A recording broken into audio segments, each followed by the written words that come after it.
I'm Daniel B. Morgan, author of Last Stage Manager Standing, and this is Branching Out.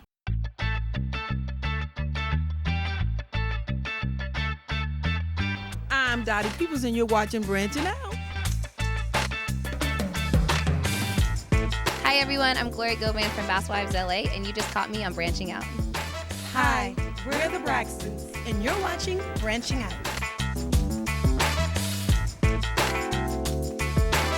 You are watching Branching Out.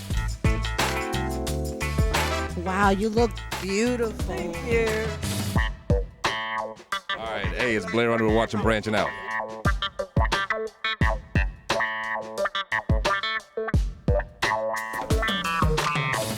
But I'm Bobby Jones, and I'm branching out for real. And it's a beautiful thing. Branch now.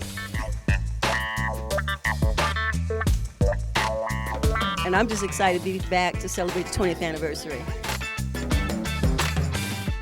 I had the pleasure and misfortune of working with probably almost everyone who was involved in New York television at one time. I didn't live in Hollywood, so I didn't have that Hollywood connection.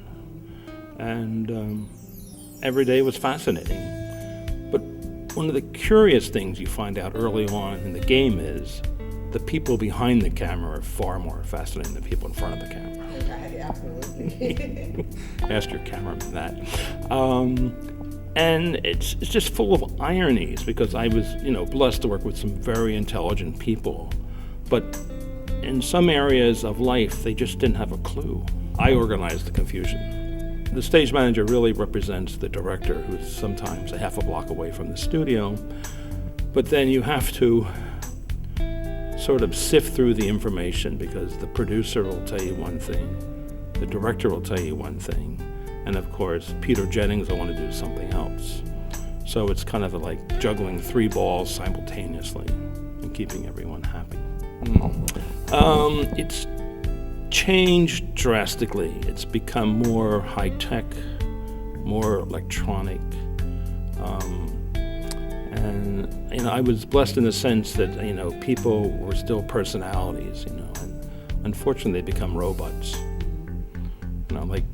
Brian Williams told the best dirty jokes at Channel 2 before the new news. Last Stage Manager Standing is sort of my memoirs of the past 50 years and anecdotes. Connie Chung was so gracious in writing the introduction for me. And really what it is, they're barroom stories and anecdotes of 50 years. They're unconnected stories that make sense. I grew up in a bygone era where the television was in the living room or the dining room or the kitchen even, and those days are gone. Your television will be on your cell phone, and everyone now is a reporter and storyteller, so it's hard to believe anything. There's no verification. Diane Sawyer was just a delight. And I was been blessed. I was with Barbara Walters, Diane Sawyer, Connie Chung, Maria Shriver, Catherine Cryer. These are just great ladies of broadcasting. I might write a sequel, and I may not. The book sales have been good, not fantastic. I'm expecting some mainstream reviews over the summer, and that will kind of tell the story. Mike Wallace, this guy was tough as nails.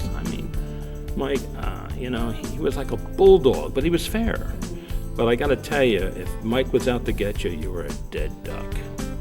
Paragraph in my book I wrote, many of the people I write about now are dead, and mostly others were brain dead. If you enjoyed watching television in the past 50 years, whether it was Captain Kangaroo or Guiding Light or CBS Sports, and even in the beginning, ABC Sports, which now became ESPN, they had no budget. So, every day was Candyland. You could spend whatever they wanted. It was a lot of fun, and you should enjoy it. I threw everyone under the bus. Oh, sure, what they did and said is what they did and said. Right. They can deny it, but Right. they did it, they said it. I think you find out in life that you can write a tremendous lie about someone. You can fantasize about someone's lifestyle. Never write the truth. It drives them up the wall.